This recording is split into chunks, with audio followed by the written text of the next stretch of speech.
عمر بن خطاب کا وہ کوٹ یاد کر لیجئے، جب وہ اپنے کمانڈر کو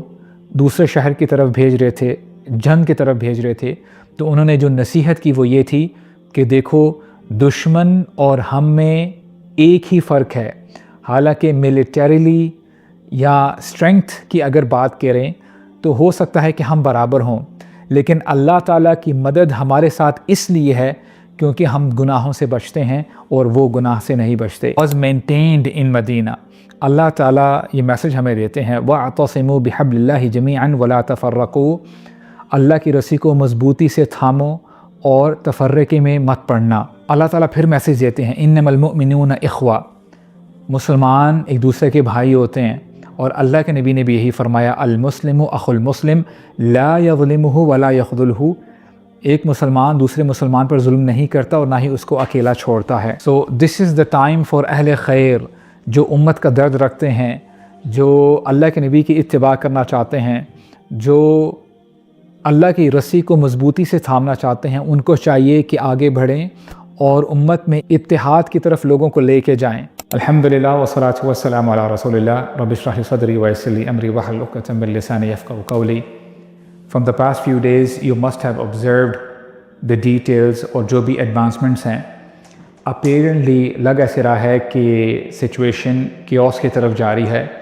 بہت ساری اسٹیٹمنٹ سننے کو مل رہی ہیں اور کچھ لوگ شاید کنفیوزڈ ہیں کہ کیا کرنا چاہیے،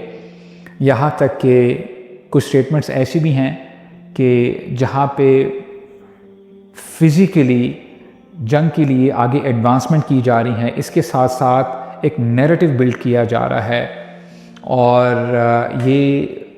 بتایا جا رہا ہے کہ this is the battle of hearts and minds. جب حالات خرابی کی طرف جائیں یا ایسے حالات ہو جائیں کہ بندہ کچھ سمجھ نہ پائے، تو اس میں بندے کے لیے ضروری ہے کہ وہ ایکشنز بھی ایکسٹراڈنری لے، اسپیشلی جب ہم امت مسلمہ کی بات کرتے ہیں۔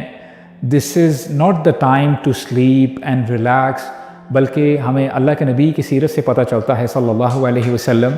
آپ جب مکہ سے مدینہ ہجرت کرتے ہیں، سب سے پہلا کام آپ نے یہ کیا کہ آپ نے مسجد کی تعمیر کی،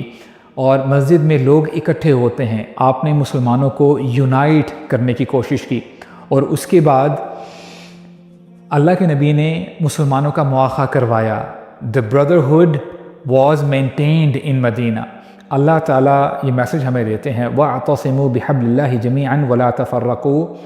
اللہ کی رسی کو مضبوطی سے تھامو اور تفرقے میں مت پڑنا۔ اللہ تعالیٰ پھر میسج دیتے ہیں اِنَّمَا الْمُؤْمِنُونَ اِخْوَةٌ، مسلمان ایک دوسرے کے بھائی ہوتے ہیں، اور اللہ کے نبی نے بھی یہی فرمایا المسلم اخو المسلم لا یظلمہ ولا یخذلہ، ایک مسلمان دوسرے مسلمان پر ظلم نہیں کرتا اور نہ ہی اس کو اکیلا چھوڑتا ہے۔ سو دس از دا ٹائم فار اہل خیر، جو امت کا درد رکھتے ہیں،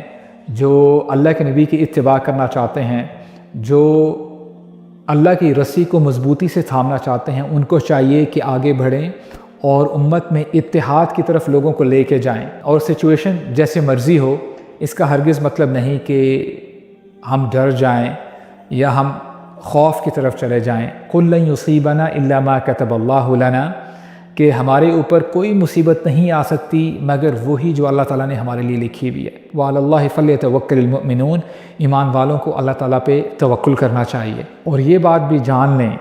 کہ اللہ تعالیٰ خالق ہیں، اللہ تعالیٰ ہی آسمانوں اور زمینوں کے پیدا کرنے والے ہیں، یہ اللہ تعالیٰ کے حکم سے ہی ہوائیں چلتی ہیں، اللہ تعالیٰ ذرہ ذرہ سے واقف ہیں، اور اللہ تعالیٰ ہی یدبر الامر ہیں، اللہ تعالیٰ ہی کا حکم چلتا ہے۔ ان ربی لطیف لما یشاء، اللہ تعالیٰ جب کوئی کام کرتے ہیں تو بڑے لطیف انداز میں کرتے ہیں کہ لوگوں کو پتہ بھی نہیں چلتا، اور یہ اللہ ہی ہیں جنہوں نے اپنے بندوں کی ہیلپ کی۔ جب موسیٰ علیہ السلام اپنی قوم کو لے کر نکلے اور اپیرنٹلی کوئی سلوشن نظر نہیں آ رہا تھا، آگے دریا ہے اور پیچھے فرعون کی فوج ہے، قوم نے تو کہا کہ ہم پھنس گئے، اب ہمارے لیے کوئی وے آؤٹ نہیں ہے۔ موسیٰ علیہ السلام نے اس وقت کہا کلا انما یا ربی سیہدین، ہرگز نہیں، میرا رب میرے ساتھ ہے۔ اور اسی طرح جب محمد صلی اللہ علیہ وسلم وہ غار میں تھے، اور بائیوگرافی لکھنے والے لکھتے ہیں کہ یہ مومنٹ اللہ کے نبی کی زندگی میں بہت کریٹیکل تھا۔ اس مومنٹ پہ ابو بکر رضی اللہ عنہ کہتے ہیں کہ اے اللہ کے نبی، اگر ان لوگوں نے اپنے پاؤں کی طرف بھی دیکھ لیا تو ہم نظر آ جائیں گے۔ تو اللہ کے نبی نے کیا فرمایا؟ لا تحزن ان اللہ معنا۔ تو اللہ تعالیٰ ایمان والوں کے ساتھ ہیں، اور ہم یہ بھی جان لیں، یہ ایک خوشخبری ہے کہ اللہ تعالیٰ کی ایک سنت ہے، اور اللہ تعالیٰ کبھی بھی اپنی سنت کے خلاف نہیں کرتے۔ ومن اصدق من اللہ حدیثا ومن اصدق من اللہ قیلا۔ اور سنن الہیہ یہ ہے، اللہ تعالیٰ لازماً مدد کرتے ہیں اپنے انبیاء کی اور ایمان والوں کی اس دنیا میں، اور آخر میں بھی ان کے لیے جنت ہے۔ اور اب وقت دور نہیں ہے کہ اللہ تعالیٰ مستضعفین کو تمکین عطا فرمائیں گے۔ وہ لوگ جن کے اوپر ظلم کیا جا رہا ہے، جن کے اوپر ظلم کیا گیا، ان کے اوپر اللہ تعالیٰ رحم فرمائیں گے۔ اور کبھی کبھار انسان کو نظر نہیں آتا، لیکن یہ بات بھی آپ جانیں، واللہ غالب علی امرہ ولکن اکثر الناس لا یعلمون۔ اللہ تعالیٰ اپنے امر پر غالب ہیں، لیکن اکثر لوگ نہیں جانتے۔ عمر بن خطاب کا وہ کوٹ یاد کر لیجئے، جب وہ اپنے کمانڈر کو دوسرے شہر کی طرف بھیج رہے تھے، جنگ کی طرف بھیج رہے تھے، تو انہوں نے جو نصیحت کی وہ یہ تھی کہ دیکھو، دشمن اور ہم میں ایک ہی فرق ہے۔ حالانکہ ملیٹریلی یا اسٹرینگتھ کی اگر بات کریں تو ہو سکتا ہے کہ ہم برابر ہوں، لیکن اللہ تعالیٰ کی مدد ہمارے ساتھ اس لیے ہے کیونکہ ہم گناہوں سے بچتے ہیں اور وہ گناہ سے نہیں بچتے۔ تو مسلمانوں کے لیے ضروری ہے کہ وہ اپنی پرائیویٹ زندگی میں گناہوں سے بچنے کی کوشش کریں، اور جو اہل خیر ہیں، جو دین کی نصرت کے لیے آگے بڑھنا چاہتے ہیں، ان کو چاہیے کہ اللہ تعالیٰ نے ان کو جو بھی اسٹرینگتھ دی ہے، چاہے وہ مال کے ذریعے ہو، انفلوئنس کے ذریعے ہو، ان کو چاہیے کہ خیر کا کام آگے بڑھائیں، لوگوں کو اکٹھا کریں، اور دین کی نصرت کے لیے جو ہو سکتا ہے وہ کریں، اور انشاءاللہ اس دین نے غالب آنا ہے۔ هو الذی ارسل رسولہ بالہدی ودین الحق لیظہرہ علی الدین کلہ ولو کرہ المشرکون یریدون لیطفئوا نور اللہ بافواہہم واللہ متم نورہ ولو کرہ الکافرون۔